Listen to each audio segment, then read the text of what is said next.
Good day, philosophers, and welcome to the Introduction to Philosophy. And in this series of 3 lectures, I'm going to give you an introduction to this fundamental question of our course. Here we are together trying to learn philosophy for various reasons. Some of us are here just because, well, you needed a class like this to graduate and get your degree. Others are here because maybe you're always kind of curious about what philosophy is.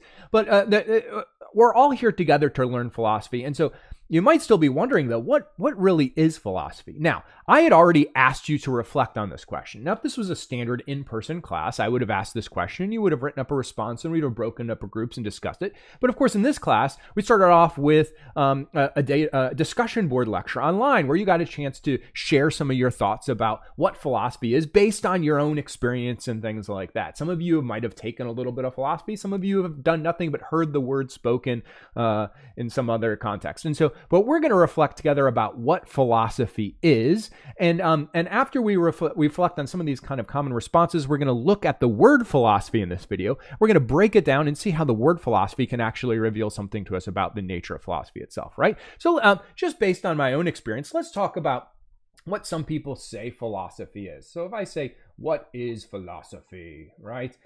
Sometimes I hear people come up and say that philosophy has to do with how we know it's right, how we know what's right, what's right, like the right thing to do, right? And of course, sometimes I hear students then say, well, then this has to do with sort of the different worldviews that we have, the worldviews and our sort of our different perspectives on like these like issues that matter,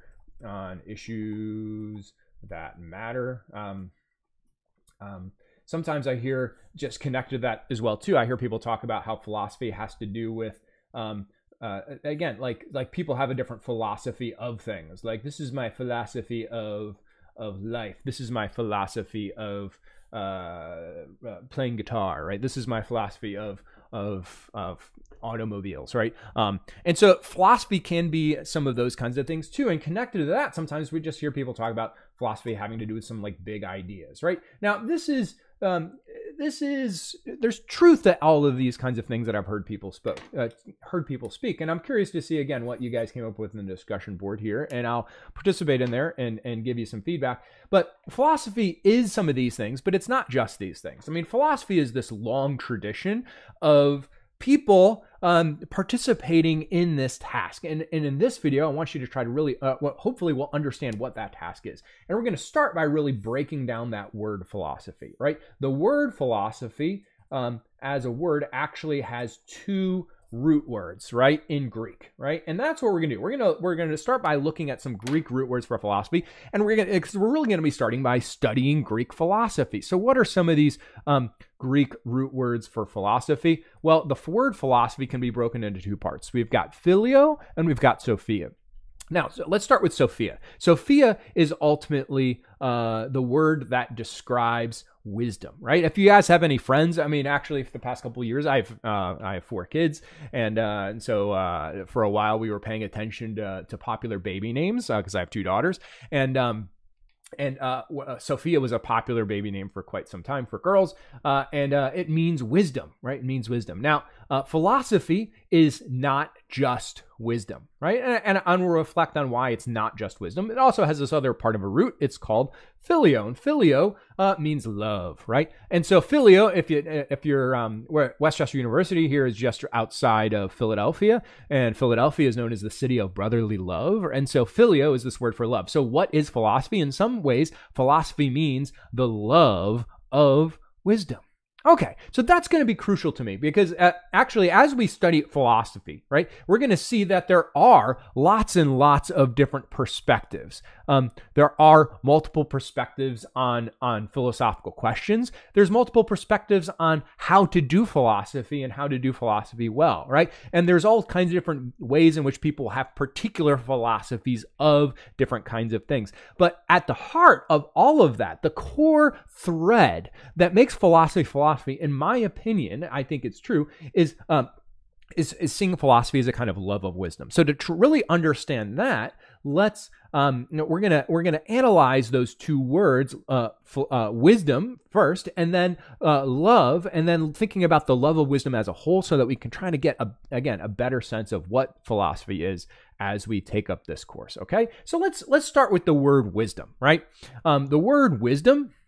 The word wisdom, right? We might wonder, okay, well, what is wisdom, right? What does a wise person know about and wonder about? So let's look at that word here now. The word wisdom. Okay, so first of all, like when you picture, one way to help you understand even what we think when we're thinking about wisdom is what do you picture when you think of a wise person? Well, frequently it might be someone who's old, right? Like an old guy. You don't usually imagine, when you think of wisdom, think of someone who's really young. So I've heard a lot of students start off by saying that wisdom is experience, right? Wisdom is having experience, And so I would say, okay, there's something to that. You very rarely encounter a wise child. Oftentimes a child who seems wise is often just sort of repeating a fundamental idea they might have heard from someone else. I don't know. I have 4 kids, and my youngest is 6, almost 7, and ever so often I hear some things that almost seem wise. But typically speaking, I would expect some experience. But the first thing I might wonder is experience enough? Whatever when we think wisdom is it possible that someone can have experience but not be wise? Well, if you spend any time going out to some of the bars of Westchester and you encounter some older folks who I would argue definitely don't seem wise in many respects in how they live their lives. So maybe just being experienced is not that. It's not just about being old, right? It's not just being old, right? Just having age doesn't necessarily make you wise, because there's something supposed to kind of come from that experience, right? What are you supposed to get out of that experience, right? Well, you might argue that the experienced person might have some kind of insight into what does the experienced person hope to get? Maybe into, we'll just vaguely call it life for now. And I would argue that's the case. So maybe wisdom isn't maybe experience, maybe it's knowledge, maybe it's sort of knowledge, if I could spell knowledge. That says knowledge. I'm sorry that the marker is kind of thick and it's not so great. But knowledge. Okay, so maybe wisdom is simply knowing things. Well, let's just take knowledge alone, right? Is knowledge itself wisdom? I mean, regardless of whether you're experienced or not, does just gaining lots and lots of knowledge make you wise? For instance, say I don't know, the Pythagorean theorem, a squared plus b squared equals c squared. Does that make you wise? Well, in some sense, I think it shows that you have maybe an understanding of mathematics. But even is a deep understanding of mathematics really wisdom? That might be connected to it, but is it wisdom? What does a wise person know about? What are the things that matter to a wise person? So again, if you imagine you were to encounter a wise person, right? Like here's a wise person, right? They're smiling because they're wise. Hopefully they're smiling because they're wise. Let's put glasses on them because they probably are wearing glasses, right? And I don't know, let's just put a goofy hat. I don't know what I'm doing. But if you were to encounter a wise person, what would you talk to them about? What would be the things that would be most interesting to you as you to engage in a conversation, right? And you might argue that it ultimately has to do with things that have to do with life kind of as a whole, the kind of big important things in life, right? And so there's all kinds of things that you could know about. You could understand something about how the carnivorous plants grow in the pine barrens of New Jersey. Like you could have some deep understanding of that. Does that really make you wise? Is that what wisdom is? Is that what we're going to study in this course? No, right? So we're going to see that philosophy is really about in life to some extent. Now, in some ways, we can learn about life from experience, but actually there's some interesting philosophical perspectives about really how important experience is in answering our philosophical questions. So I would argue, what is wisdom? Let me put it this way, that in part, I would, in my take on it, that wisdom it ultimately concerns these fundamental ideas and beliefs that form the understanding of things that matter to all people. And here's this question that you should ask yourself as we even think about what wisdom is too. Wisdom is really something I would argue that we all want and we all desire. I mean, think about that. What's the opposite of being wise? Well, the opposite of being wise is to be, what, a fool? Do you want to be a fool? No, I don't think so. Do you want to understand things that matter in life? Do you want to be able to make good decisions about things that matter and have insight into things that matter? I would argue yes. Everyone really wants to be wise. To some extent, people think of themselves as varying degrees of wise. Sometimes we think we're wiser than we really are, which is one of the reasons that we'll encounter Socrates here in our readings right away in our course for next week. But we all have this desire for wisdom. And so notice that in the very beginning of this video, I referred to you as philosophers, right? I referred to you as philosophers. Why? I would say we are all philosophers as being humans. It's part of our nature. It's part of who we are. Why? Because there are these fundamental questions, these fundamental things that matter to all of us, and that it's essential for us to actually know something about them to be able to live our lives. We need to address and think about these kinds of questions. They ultimately fundamentally matter to us, right? And so, all right. Just because we are all philosophers in the sense, because we all are engaged with wisdom, we all ultimately should seek to be wise about things that matter in life. Just because we all are philosophers in that sense doesn't mean that we fully embrace all the characteristics that, say, Plato and Socrates and Aristotle and Descartes and maybe arguably even Nietzsche and some of these other modern folks that they possess when we talk about philosophy. So let's talk about other dimensions. So we've talked about the word wisdom, right? But what we said that philosophy isn't just the wisdom. We said that philosophy is a love of wisdom. And so let's think about the word love, and then we'll think about what that word love of wisdom adds to us thinking about philosophy, right? Okay, so what is love? I might ask you, if this was class, I'd ask you, what are some things that you love? What are some things that you love? And so there's all kinds of different things that you could answer there that you love, right? I love, here, let me get a new piece of paper here. I'll put that guy to the side. Like, what do you love, right? Well, you might love your family, right? I love my family very much, right? You might love maybe your dog, right? Some people love food, like pizza. Pizza's good. Some people, or maybe coffee or something like that. Like, I mean, I don't know. I start off my day every day with some good coffee. I definitely don't have pizza every day, but definitely have coffee every day and things like that. I love that, right? You might love like some significant other, right? For me, that person's named Amy, right? I love Amy very much. She's my wife. But like, I don't know, significant other. That's an annoying word or phrase, but whoever this other person is, right? There's all different things that you might love football, you might love sports and things like that. So these are all just different things, examples of things that you could love. But what does it mean when you say that you love your family, you love a dog, you love pizza, you love coffee, you love a significant other, you love football? Do you love them all in the same way? To say that you love them, does that mean the same thing in all these contexts? I think obviously no, right? For instance, if you say you love pizza, right? What does that really mean, right? If I say I love pizza, that means like I want to eat it. I want to eat the pizza, right? Or if I love coffee, I want to drink the pizza. I want to drink the pizza. I want to drink the coffee. And so to say that you love these kinds of things means one thing. Okay, now when I'm talking about how I love my family, is my love of my family the same thing as what I mean when I say I love pizza? I don't want to eat my family, or that's weird, right? But maybe what's similar, like, well, maybe I want to be near my family. Like, just like if you want to eat pizza, you want to be near pizza and you want to eat it. You want to be near coffee, you want to drink it. Maybe there's some connection that if you love your family, you want to be near your family. So, okay. But just being near the family, is that all that it means to say when you say you love your family? No, there's this other kind of dimension too, that you might want, that you'd be willing to sacrifice, that you might be willing to do things for the folks. Like, how do you know that you love someone in your family, and how do you know how do you know that they love you in return? Well, that love looks like you doing things sometimes for that person. And I would argue that's definitely the case when you start thinking about even your significant other.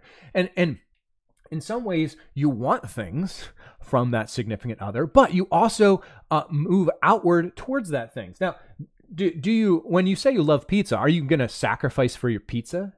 I mean, you might sacrifice some money in order to get some, but do you do something for pizza like, oh, pizza, my beloved pizza, let me buy you flowers? No, right? It doesn't work that right. It doesn't work that way. So there's multiple motions, the way I would put it, when we think about what love is, right? That love in some ways is a kind of desire to possess, like the desire to possess pizza or coffee, or in some ways to even be near your family or near a significant other. But there's also the sense that this desire to serve, right? The desire to go outside of yourself, to do something for the other, right? And then I would argue there's even a third kind of motion there, and I'll call that adoration. Now, this gets kind of interesting, especially when you start thinking about your some of these things that we love, right? And I would say in particular significant other, because when we think about, say, your significant other, hopefully in some ways you want to serve, right? You want to serve that significant other,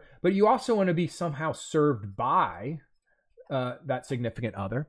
But it's not just about giving things to them and having them give things to you. There's a deeper sense, which I would say you adore the significant other. And to adore, adoration is to like just to see something's goodness, to see something's goodness, right? To acknowledge that excellence, that to acknowledge the beauty, to just say this thing is awesome and this thing is worthy for itself, right? It doesn't necessarily, it might cause me to want to serve it. It might cause me to want to be served by it, to have to possess something through that thing. But there's a deeper sense in which you're just calling something good, right? And I would say that love possesses all of these things. Now, when I think about philosophy, right, as a kind of it has all three of these dimensions, right? That fundamentally, that philosophy means, when I say philosophy is a love of wisdom, right? It does mean first that I want to possess wisdom, right? I want to possess it, right? I want to be wise. I want to know about the things that matter in life. But that one of the interesting things that as soon as you possess wisdom, you often want to share wisdom. You want to give it to others. Like if you think about this, if you guys you guys have seen movies or read a really good book. If you watch a movie or you read a really good book, what's one of the first things that you want to do? Well, probably want to tell your friends about it. You ever see a movie like, I don't know, like Inception or something like that, and you're watching it, you're just like, oh, this movie just blew my mind. You have to go see this movie. We have to talk about it, right? Or something like that. Or even like when people watch sports, oftentimes they don't want to just watch sports just to watch sports by themselves. They want to do it with other people because they want to sit there and argue about the things that are going on. They want to share their wisdom about the game and what should have happened and things like that. And so we often, as much as we want to be wise, we want to share our wisdom. But something even connected to that deeper too with philosophy is this kind of adoration that these things are worth knowing. This is worth knowing about, right? And that it's awesome to know, right? For its own sake, it's awesome to understand about the things that matter in life. Certainly, it would be useful for us to get things done. Certainly, it would be for us to possess. It certainly is awesome for us to be able to share it with others. But it's something that we just want to be wise in some ways, even just for its own sake, just because being wise is its own kind of excellence, right? And so philosophy has that. Now, let's just take a step back and thinking about love of wisdom here. Philosophy is the love of wisdom. And what would philosophy be if it was just called wisdom? Philosophy is just called wisdom. Well, there was a group of people in ancient Greece that were called the Sophists. All right, the Sophists. What does their name mean? Well, remember, Sophia means wisdom, right? And so for these Sophists, these folks, they were called the wise, right? And we'll talk more about them in another video, but let's think for just 1 second. If this course was not called the love of wisdom, but was just called wisdom, right? Then I would be like a sophist. And in some ways, what would that mean? Well, if this class was just called wisdom, if I were you, I would unenroll. I would head for the hills, because here I am, like Professor Zach. If I was to call this class wisdom, then it would be like I'd be coming into this class and saying, "Okay, class. Well, it's very wonderful for you to join us today. I am going to teach you wisdom. I am going to impart upon you wisdom itself so that you will know about the things that matter in life. All those questions that seem to matter the most to you, well, I have the answers, and here you are." If that's what this class would be, then you probably shouldn't trust the source, right? I do not claim to be terribly wise, though I have thought about the questions that have to do with wisdom quite a bit in my life. Since I've spent a lot of time thinking about questions that have to do with wisdom, then I'm prepared to talk about the questions of wisdom, but I don't claim to be wise. I do claim to be a lover of wisdom.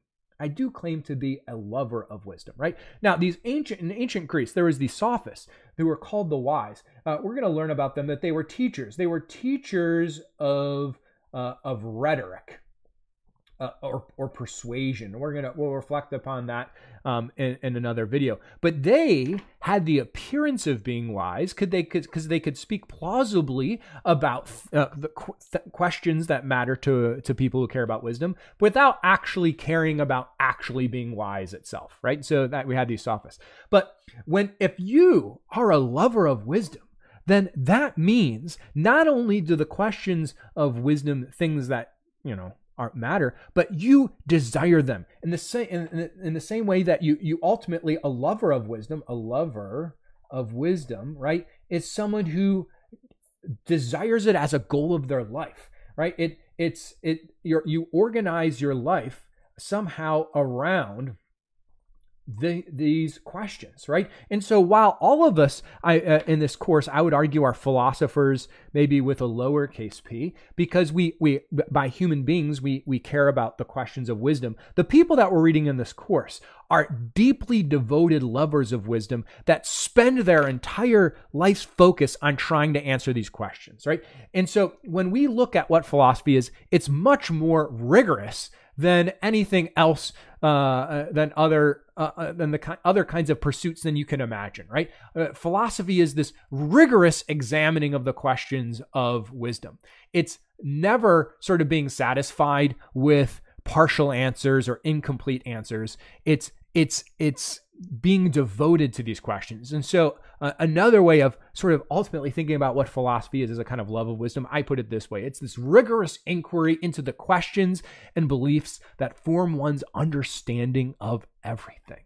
That, my friends, is what we are going to be studying in this course. We're going to be looking at these deep questions that concern all of life, and so that we can try to understand them. And we're going to undertake these questions rigorously, not just sort of like as an off-the-cuff little fun thing to do, but as something that ultimately matters for our lives. In following videos, we're going to look at some examples of what kind of questions philosophers really are concerned with. What are the questions of life that really matter to a philosopher, to someone who's deeply concerned about wisdom? Well, we'll learn about some of that and develop some philosophical vocabulary in our next series of videos. But until then, have a beautiful day, and I'll catch you on the flip side.